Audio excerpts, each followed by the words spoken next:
people. I just traced a piece of regular like worksheet paper like this on a paper bag, and I cut it out so that I can have brown paper bag to draw on. Okay. If you have a brown paper bag, you can do the same, or you can use any other paper that you find.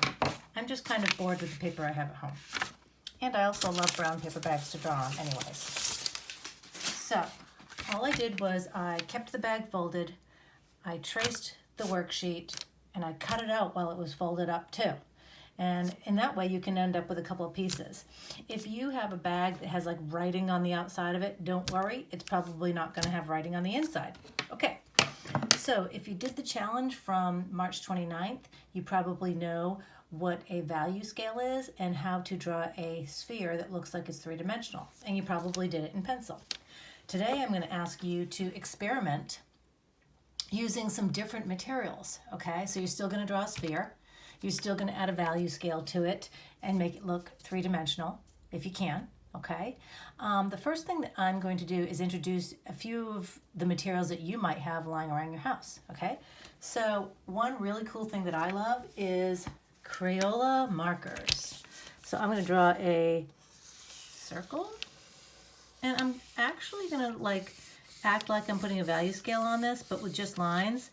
And I'm going to stop right about here, but then I'm going to put a line further away as if I'm making lighter value.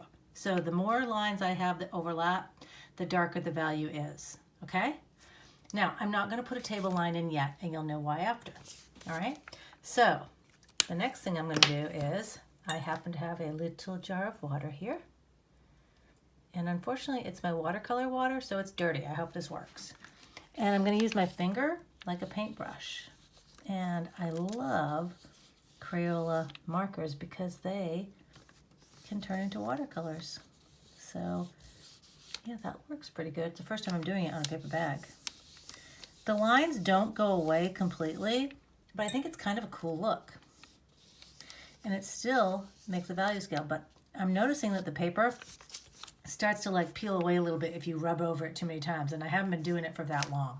So if you're gonna do that, be careful. But I'm just asking you to try some things out today. That's what it's about, experimentation. The next thing I'm gonna do is, if you only have a ballpoint pen, okay, I'm gonna make this circle sort of closer to me and bigger because I wanna try to make it look like when I'm done, I have a circle that's closer to me. So the next thing I'm going to do is I'm still making lines. And the more lines I make, like I said before, the darker the value is. So as I get up to this area where I want my pretend light source to be, shining on my sphere, the lines are going to be further and further apart until there's no lines. Okay? So that we can refer to as hatching. And now I'm going to go in another direction. I'm just kind of curving my lines. This is called cross-hatching because my lines are crossing over each other. I want you to try this out, please, in your assignment, and you can use pencil or pen or marker. I like ballpoint pen for this because it just adds a little bit more interest. Okay? You do what you like. I'm going to come all the way in, but I'm just going to make this my lightest value.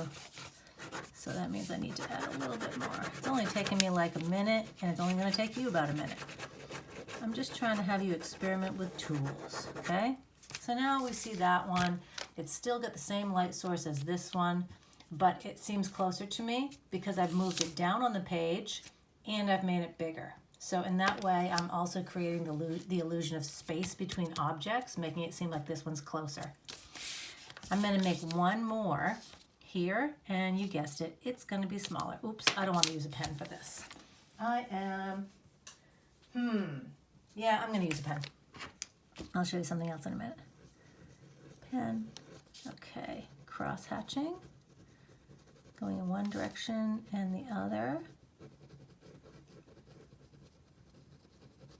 And dark value here, going really a lot of layers. Okay, now way back here where I want this to seem the furthest away, I am going to put what I'm going to call a table line that looks like it's going behind that sphere. So that's going to cause my viewer to be like, wow, that one is really far away than this one, right? And if I really want to make that happen, then I have to put the cast shadows in. If I really want the illusion of space to happen. Okay, I'll do that here. Doing the ballpoint with both ballpoint spheres. And I don't remember if the demo that you had to watch for the March 29th video showed you about cast shadow, but the cast shadow is always stretched out on the darker side. It stretches out a little bit on this side sometimes, depending on where the real sun is, but it always stretches out the furthest on the darker side of the object, okay? All right, so it looks like I have to add a value scale to this one as well. I mean a cast shadow, what am I saying? I'm adding a cast shadow. And I probably should make it a little darker right there too. Experiment with whatever you have, okay? And I like that, okay. So now, looks like I have 3 different spheres, 2 of them in ballpoint pen, 1 of them in marker. You can do them all in pencil if you want, all in ballpoint pen, okay? All in marker or crayon if you want, okay? You can add any accents if you like, but what I really need you to do is just experiment. You can do it on white computer paper if you like. Be aware that if you do this on white computer paper, be careful, okay? Because it's thin paper, maybe a little too thin for water. I've done it, but it's, you know, a little harder, okay? So I'm just adding crayon here. Again, I love a good crayon, all right? You can even add crayon on top of your ballpoint pen or your, ooh, that looks good, or your Crayola marker. So your prompt today is to show me the illusion of space with at least 3 spheres, okay?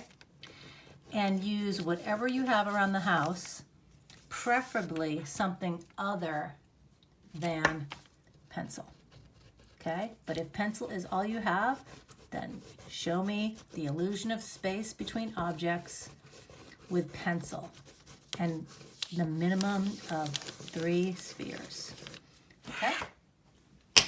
Good luck.